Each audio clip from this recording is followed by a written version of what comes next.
Baik, shalom. Perkenalkan, nama saya Benediktus Rubinomo dengan NIM 22410105.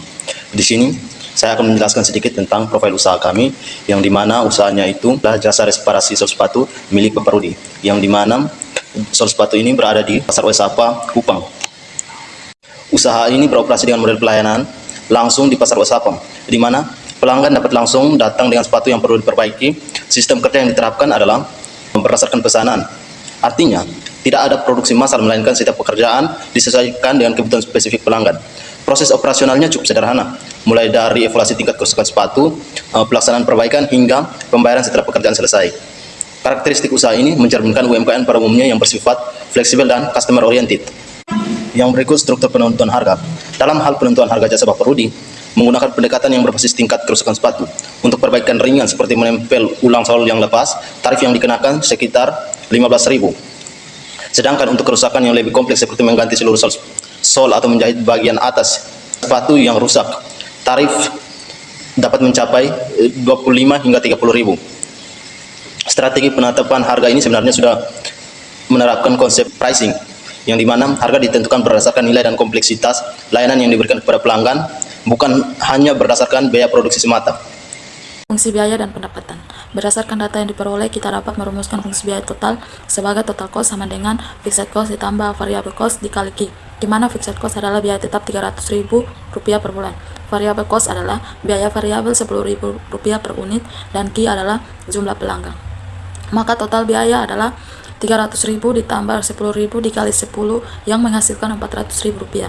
Sementara untuk fungsi pendapatan dengan asumsi harga rata-rata Rp30.000 per jasa, maka total revenue sama dengan Rp30.000 dikali jumlah pelanggan. Untuk 10 pelanggan, total pendapatan mencapai Rp300.000 per hari. Yang keempat, analisis struktur biaya. Struktur biaya dalam usaha ini terbagi menjadi dua kategori.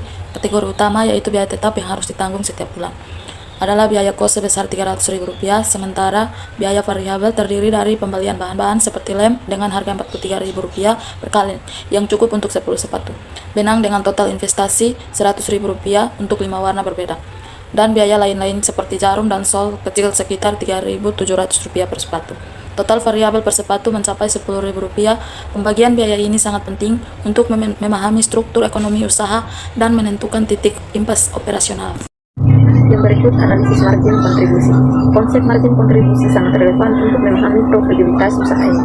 Margin kontribusi dihitung dengan mengurangkan biaya variabel per unit dari harga jual per unit. Dalam kasus ini dengan harga rata-rata Rp30.000 dan biaya variabel Rp10.000 per unit, margin kontribusi adalah Rp20.000 per jasa. Ini berarti setiap satu pelanggan yang dilayani memberikan kontribusi Rp20.000 untuk menutupi biaya tetap dan menghasilkan keuntungan. Jika dalam sehari melayani 10 pelanggan, total margin kontribusi mencapai Rp200.000 yang sudah lebih dan cukup untuk proporsi biaya tetap harian. Perkenalkan, nama saya Lutfi Safiana Wadifaja. Saya akan mempresentasikan materi selanjutnya yang membahas tentang elastisitas permintaan dan faktor eksternal. Analisis elastisitas permintaan menunjukkan bahwa jasa reparasi sepatu memiliki karakteristik permintaan yang relatif inelastis terhadap harga.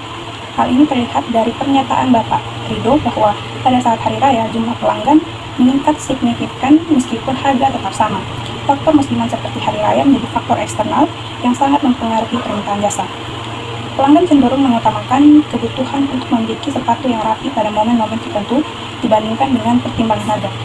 Ini mengindikasikan bahwa usaha jasa reparasi sepatu atau sol sepatu milik Bapak Rodi memiliki posisi yang cukup stabil dalam menghadapi fluktuasi harga.